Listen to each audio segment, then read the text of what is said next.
So, greetings, hello, welcome to the Philosophy Club here in the middle of France in the province called La Creuse.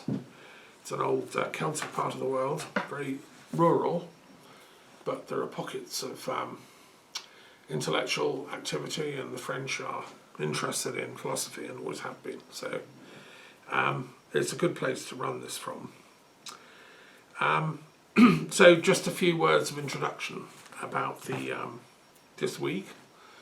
It's been another roller coaster week. We had a full moon on the 23rd.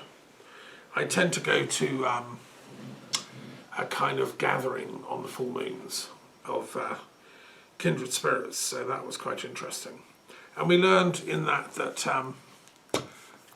we're at quite an important time in astrology, because the organisers are astrologers, and we're just finishing a 14-year cycle in astrology when Jupiter and Uranus are conjunct, and they haven't been for 14 years. This happens in the heavens every 14 years approximately. And so we were asked to think, what were you doing 14 years ago, because that's the end of this cycle. And I was thinking, well, I was actually 14 years ago, pretty much exactly, I was moving into the castle in Scotland on Loch Goil. I drove up to Scotland from Sussex in the summer of 14 years ago, fell in love with the place, the view of the loch, and then moved everything up in September of that year, which was an enormously complex move involving huge lorries and all kinds of things because of my huge library and everything. And I stayed there for 7 years, and then I came here to France, and I've lived here for 7 years. So that's my 14-year cycle. So I'd ask you to reflect on what were you doing 14 years ago, and do you think that's, were you doing something significant? Is this a cycle that you can now say, okay, that's finished? And then look forward to the next 14 years. So the other thing we were asked to do is where do you want to be 14 years from now?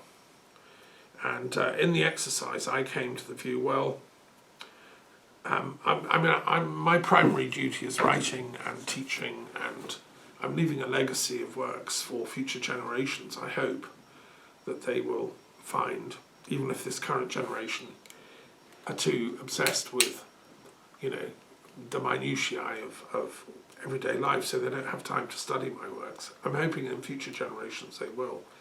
And I'm leaving behind quite a deep legacy of stuff. So in the next 14 years, I want to publish one book per year for 14 years. Not small things. When I do a book, it's like a multi-volume thing, like the Tarot of the Gods. That's one. So I want to do 14 more things like that, substantial, major pieces of work. And I'm currently thinking, what are the 14 I'm going to do? One of them is to complete Being and Knowledge, which I've got the drafts for, but I haven't published yet all 10 volumes. I've only published 2 volumes, so that's a year's project. That itself would take about that length of time. And then there are others. When I lived in the borders of Wales and England for 7 years, I wrote a cultural encyclopedia of the Welsh Marches. I fell in love with the area, and it covers all the cultural history, the intellectual history, art history, history of philosophy, history of religions, and poetry and music on both sides of the border between England and Wales, the English side and the Welsh side. And I looked at this right from, before the English actually turned up on the island. The Welsh were there, it was their homeland. Then the Romans came, and eventually the English turned up. So it's a very interesting microcosm of history that I studied living there. I was teaching in Montgomery. I lived in an ashram near Montgomery and Powys in Wales, and got very inspired. And I discovered a lot of very interesting people lived in the Welsh Marches. Poets like John Donne, who was very close friends with Magdalena Herbert, who's buried in the church in Montgomery. And I've always loved John Donne's work as a poet. and also Lord Herbert of Cherbury. Cherbury is a little village exactly in the Welsh Marches there. And he was the first deist philosopher in England who was part Welsh, and he straddled the border. And he lived in Montgomery Castle, where I used to go in the evenings and have a walk. It was near the ashram. And he was the first English philosopher to write a treatise on the nature of truth, which he wrote in Latin, De Veritate. And he came up with this idea of all religions have a common root. They all share 5 common notions, as he called it. And therefore, whatever the religion on the periodic table, whichever colour box you're in, according to Sir Edward Herbert, you're within one overall framework. And he tried to map that. Now that's quite important to have done that in the 1600s. And I'm a great fan of Herbert's work, and he's technically known as the founder of deism, which was the school of thought that said there are many varieties of truth, but there's one ultimate truth. And he was the Earl of Montgomery at the time. There's an interesting story I discovered when I lived there, and this is all in the Cultural Encyclopedia of the Welsh Marches, which is 1,000 pages. And that's going to take me a year to finally publish that. I'm sorry it's taken so long, but it's coming out. In the next 14 years, it'll be one of them. There's a great story about Sir Edward Herbert. He was really an intellectual. He didn't want to be a fighter, a warrior. Although as a knight, Sir Edward Herbert, he was supposed to be available, in emergency to the king. And the king was having a problem with the civil war at the time. King Charles I had encountered some opposition from Parliament, let's put it like that. And they were, ultimately they chopped his head off. Difficult, dangerous, dark times. There were fanatics on the parliamentary side, like Cromwell, who then went and did huge damage in Ireland, destroying a lot of the abbeys, killing people for being Catholic. Cromwell was motivated by an anti-Catholic sort of witch hunt. He was a Presbyterian, and he felt that God's righteous army, the Puritans, should therefore go out and kill the Anglicans, who were suspected of being too Catholic. Anyway, it was all scary times, and Herbert of Montgomery was in his castle studying with a vast library, trying to research the nature of truth. And he was an Anglican, but a very moderate one, like me. He wasn't fanatical at all in his religious views. And he certainly didn't believe in killing people because of their religious views. Deism stands for the complete opposite of that. Anyway, this parliamentary army turned up outside his castle and demanded that he surrender the castle and hand over the keys. He only had a skeleton force of 15 people defending it, with a few old rusty guns. And there was a few thousand of these parliamentarian people saying, if you don't surrender, we'll smash the doors down and come and kill you all. Anyway, he could have held out. He could have sent to the king to send reinforcements. He could have done a heroic martyr's death. But instead, like a true scholar, he negotiated a surrender.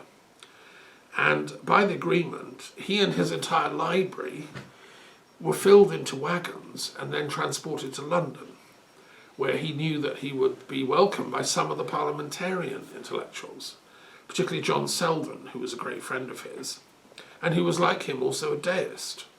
Although technically he was on the parliamentary side, he was in the Inns of Court, he was a legal figure, and he was a great expert actually on ancient Syriac pagan religions and on the history of Jewish and Aramaic, and he was fluent in Hebrew. And he was called the Rabbi of England at the time, even though he was like Edward Herbert of Cherbury, an Anglican. So anyway, he went to London and just carried on with his studies. And that to me is what a scholar should do in time of war. Protect the library and just remove yourself from the battlefield. Discuss, should he have fought? But anyway, so that's an example of what's in my Cultural Encyclopedia of the Welsh Marches. I put 5 years of study into that multi-volumed work, which is going to be one of my 14 that I'm going to be working on over the next 14 years. And there are, many others. So that's exciting. It was great to go and check in with the full moon circle and get this thing about the 14-year cycle. The following day, the 24th of April, it was the annual day of multilateralism and diplomacy for peace, which is an official UN day. So the French government, the Canadian, the British, the American, we're all signed up to this idea of having a day every year to discuss multilateralism. Now that's a new buzzword come into diplomacy. It wasn't around when I studied diplomatic history at the London School of Economics, but it's come up in the last decade or so. It's it's got many meanings, and one thing I think that needs clarifying is what do we actually mean by multilateralism? Way back in the 80s, when it was referring to nuclear weapons, the word first started being used to mean that it was the opposite of unilateralism. So unilateralism is that the state would suddenly decide to get rid of all its nuclear weapons, like Britain, just immediately disarm. And there were people on the left, in the Labour Party and further left than that, who said, let's do that, let's have unilateral immediate disarmament, get rid of all our nuclear weapons, and that'll be the righteous thing to do, because they're wrong, they're evil, they're immoral. And Bertrand Russell and CND advocated unilateralism. Okay, against that view was people that said, no, we can't do that, because we'll leave ourselves open to attack by Russia or China or whoever else has got nuclear weapons. We need to do this multilaterally, so negotiate with all the other nuclear weapons powers, and then we'll all get rid of them simultaneously, all at once, rather than skewing the boat so that one lot puts down its weapons, and then the other lot just come and trample on you. So that was the multilateral position. I'd set up Philosophers of Peace at the time, so we were sort of thinking through these options and looking at it from all which way. I think I agree with both arguments. My problem is that as an intellectual I can see it from all sides, so I can see the argument for unilateralism. It's a convincing ethical stand, and in Kant's categorical imperative, if something's right, you just do it, you don't worry about the consequences. On the other hand, I can see the argument for multilateralism. Anyway, that debate has now shifted, and so we're talking about the day of multilateralism means collective efforts to improve the situation of the planet, collective efforts to make people's lives better, instead of unilateral decisions like Putin invading Ukraine. That was a unilateral position taken by Russia, that we're going to go and attack Ukraine because it's going to make things better. I mean, I presume Putin thought that he had some mental justification for his action. I don't believe it was justified, but that was in his mind. It was getting revenge for Russia's mistreatment. It was in revenge for the West doing its own unilateral actions, like invading Iraq in 2003, and for making a false connection between the events of 9/11 and Iraq. So, in a sense, you can see why Putin was flailing around. He had to do something, because he and his friends felt the West had been abusing its power since they had a lot of cultural capital after 9/11 and then blew it by attacking Iraq, for God's sake, which had nothing to do with 9/11. So this resentment had been building up in Russia over the years, and then attacking Libya, an Islamic socialist, then fomenting unrest in Syria, allying with some rather extremist Islamic forces. So, again, I can see it from all sides simultaneously. I can see the rationale. But my job as a philosopher is to try and heal the situation, to heal these planetary conflicts, and to diagnose their causes. We have a problem in that we have a mental health epidemic breaking out among world leaders. And look at Trump. I mean, even an American president was elected who has some mental health issues, I would say, and that's backed up. Many psychiatrists have said this. But we have that also in Russia, and we have it in other countries. So what do we do? Okay, that's what that day was all about. I attended a conference discussion on Africa, gave a brief warm-up talk about my work with mediation about Gaza, and attempting to get some peace agreement between Hamas and Israel and Gaza. I mentioned this last week, so I was like doing an update on that. And then we heard a talk by Joseph Camilleri, who's an Australian international relations expert, who did a brilliant overview of the last 10 or 20 years of world politics. And again, he was trying to explain how we got into the current mess. And I asked him a question at the end, well, what's the role of intellectuals in solving this mess? He answered very well. So I'm hoping he'll be coming to the World Intellectual Forum meeting, which is coming up on Tuesday, the 30th of April. And, I think there's a lot to be done. I also attended a talk on that day, which was very interesting, by the Scientific and Medical Network, which I belong to. I'm a signer of the Galileo Commission statement. What we're asking for is a re-examination of this notion that science is about materialism, that science is sort of wedded to an ideology of materialism, and therefore won't discuss spirituality or religions or philosophy of metaphysics, and will explain everything in material terms. Now, that is not actually what science is about. That's a presupposition by some scientists who take a materialist position. And what we're arguing in the Scientific and Medical Network is that actually we need to re-examine this debate. I mean, Descartes, who I'd actually have a soft spot for, he came from near here in France, he said, okay, so there's the material plane of things, we can study that mathematically, but there is this noetic sphere, the realm of God, or we could say the gods or the spirits or the divine beings. Descartes never said that doesn't exist. He said, no, that definitely exists. He was a believer himself. But he said that he didn't quite know how science could study that. In his day, in the 1600s, science wasn't far enough advanced. He was a sort of deist like George Herbert, Edward Herbert. It was his brother, by the way, who was George Herbert, the poet, great metaphysical poet, like John Donne. But no, Edward Herbert, the deist, and Descartes had a lot in common. And what I'm saying is that, okay, thank you, Descartes, but it's time to actually reopen that debate. We should now study the noetic sphere with as much precision as we can scientifically. And that's what the Institute of Noetic Sciences is doing in America, founded by one of the Apollo astronauts, Edgar Mitchell. I've been a member off and on of that for years, and it's what the Scientific and Medical Network is saying. And we had a brilliant talk by Dr. Matt Siegel, who's a young American philosopher, just finished his PhD. He teaches at the California Institute of Integral Studies.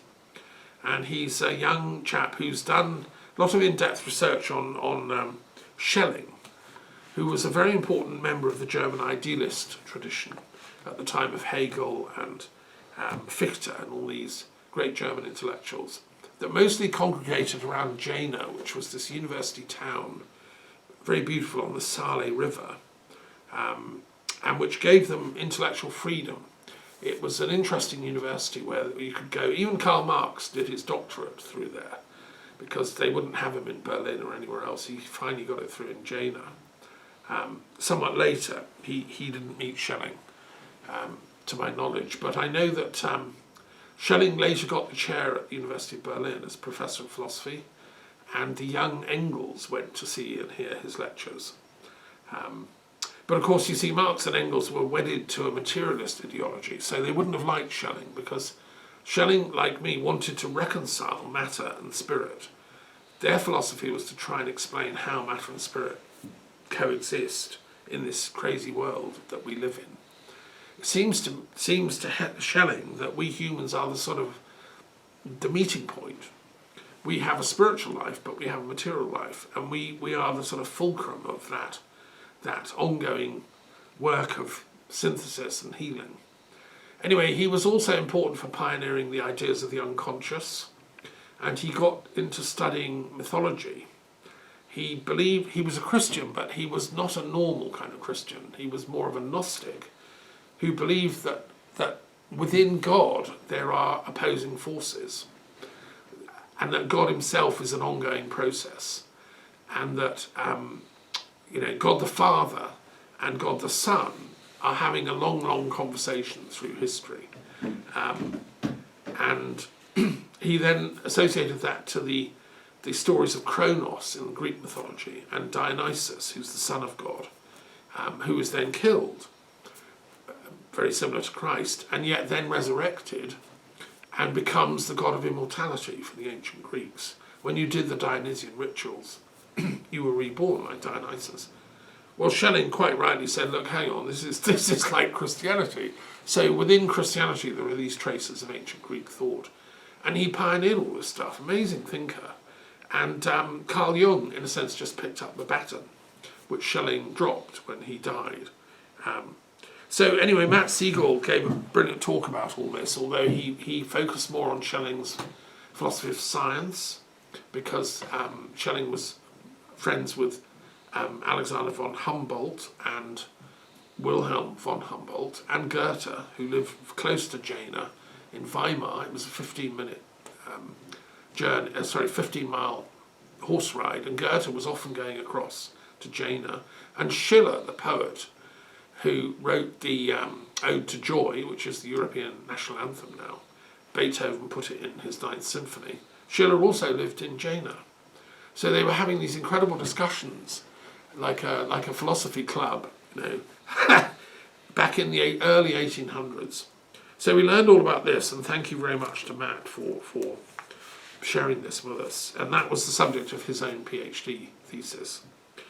And then on the 25th, there was a book club where we discussed a book that's come out about this, about the Jena work called Magnificent Rebels, by a German-British historian who's written a detailed study of all this.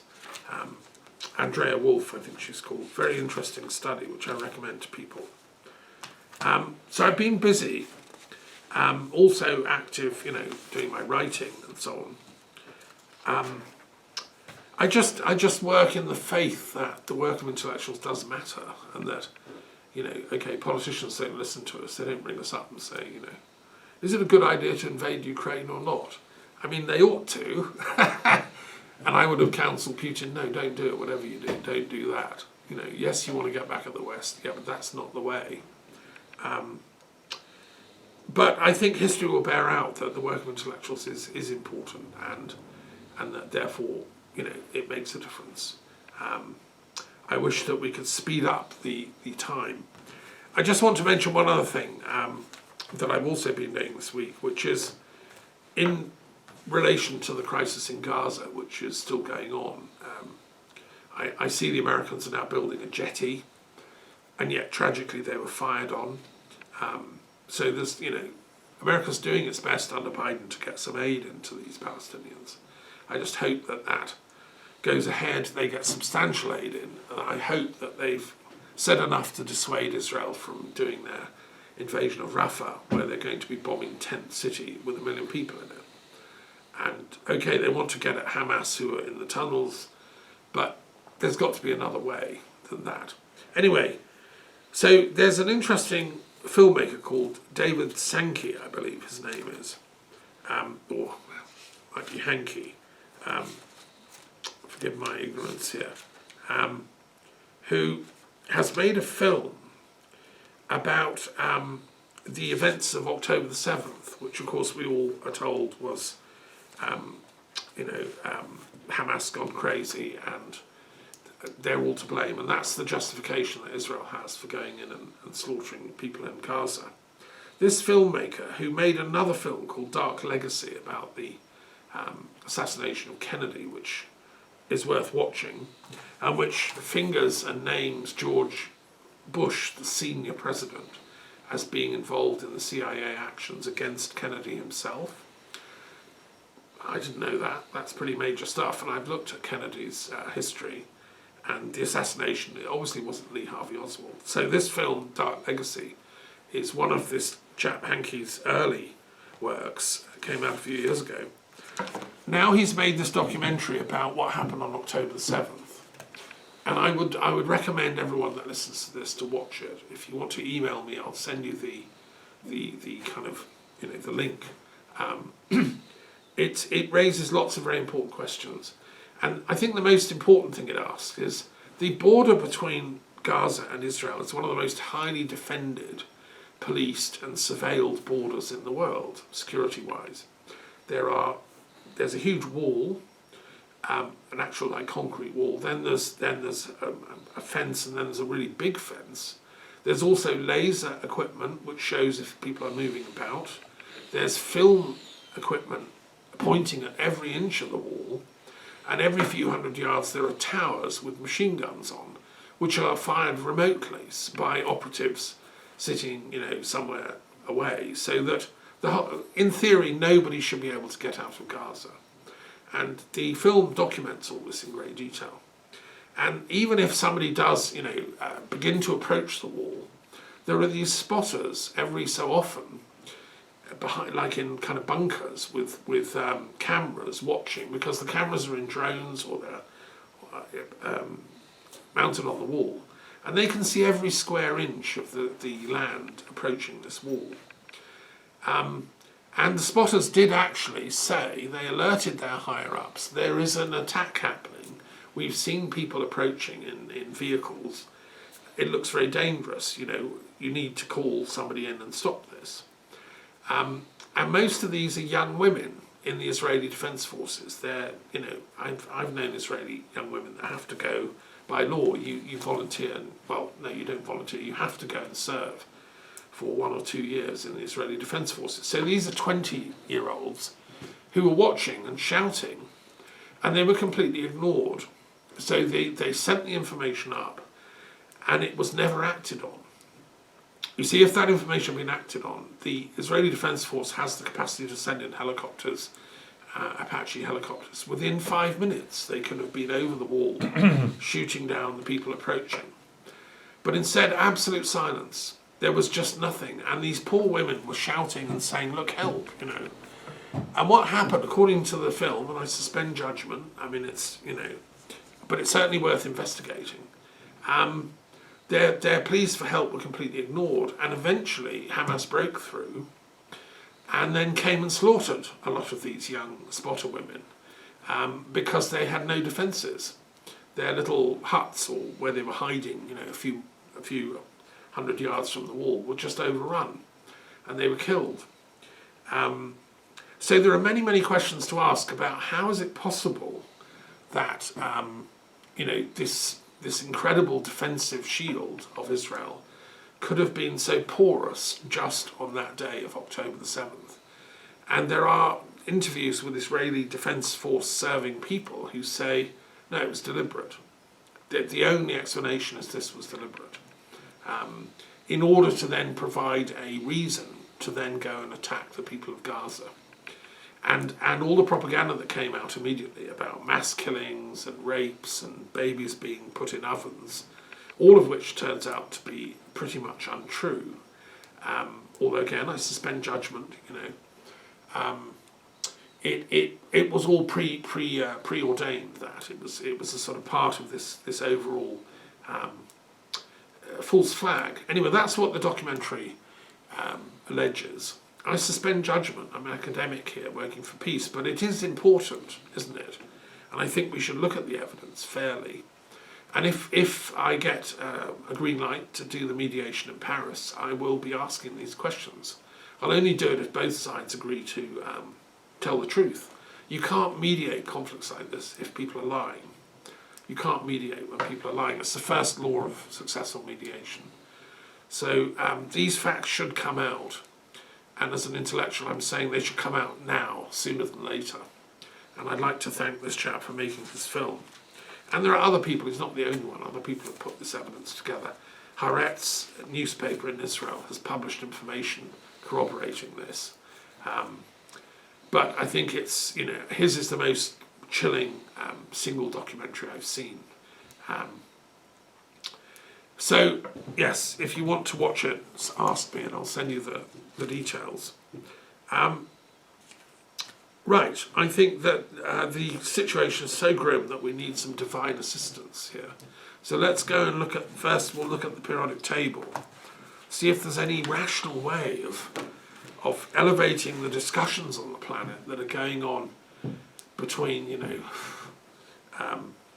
crazy, psychopaths. I mean, if it's true, and I suspend judgment, if it's true that Netanyahu is behind a plot to allow Hamas to break out and then use it as a justification, if some of his war cabinet and him know this and were doing it willingly, then it's psychopathology we're talking. Now, what thinking would be behind that? Well, you have to look at it medically, I think. This is where I go back to my work as a philosopher. Pythagoras said, I've come not to teach, but to heal. I'm in that Pythagorean tradition as a healer. And I think philosophy is a therapy. And poor old Netanyahu definitely needs some therapy, as do the Hamas people. I mean, they went along with this. They played some role. We don't know what. We need to get to the bottom of it as a planet, because a genocide has been committed because of it. And that needs to come out. Okay, so how can scholarship help? Let's have a couple of these faith traditions and see what we can find out. So I'm interested by the 17th primal Slavic. Number 17. Yes. Okay, that's jolly good. That's the ancient pagan religion of the Slavic peoples, number 17. And I got the Christian tradition called Liberation Theology, number 138. Yes. So that's going to be interesting to look at these two in contrast. And I'm going to cheat a bit because the pagan Slavic one is particularly associated with a deity called Perun. And Perun actually has his own tarot card. So I think what we'll do is we're going to look up Perun, and we're going to see what Perun would make of all this, as he was the chief deity of the Slavic peoples.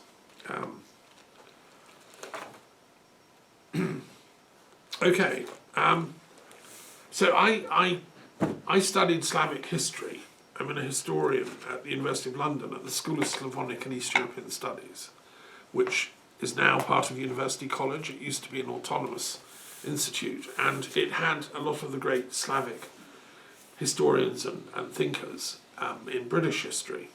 It was set up during World War I by Czech intellectuals, Thomas Masaryk, who was a great Czech philosopher and sociologist, who then became president of the first autonomous Czechoslovak country. And he wrote about Slavic history. He was a great intellectual in his own right. So I kind of studied all this stuff as a young man in my 20s and fell in love with Slavic history and culture. It's so interesting. And we, of course, in the West don't really ever study it. I learned about the Polish messianic philosophy of Adam Mickiewicz and others who came to Paris.